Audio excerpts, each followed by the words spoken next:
Yeah. So tell me a little bit about, so kind of eventually, a little under 2 years, you ended up leaving Nomura, but tell me about that transition and a little bit of your search and what you were kind of thinking about and the mindset you were in. And then tell me about the book and how that kind of unfolded. Yeah, sure. So it was pretty hard to actually make that decision. I think like it was lucky that my parents were pretty supportive of saying that if you're really unhappy and you decide to quit, that's fine. Like you'll figure something out.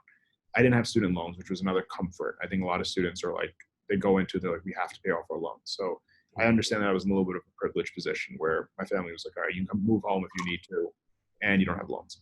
Um, I think for me, I kept trying to find the perfect role. So I would go in for interviews, but then I think a lot of them were just similar positions. Like if I did get an offer, it was a very similar type of role. It was in trading, it was in asset management, it was back in banking. And I'm like, I'm jumping ship, and I might as well go all in and do something completely different. I didn't want to just do a lateral move at another fund. Mm-hmm. So I actually made plans with like two other friends that we would all quit together because they were pretty miserable too. And the plan was that we would all try to launch something simultaneously. They didn't quit.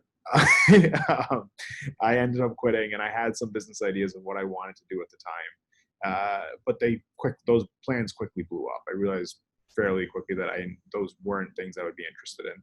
I don't need to talk about those. They're pretty useless ideas.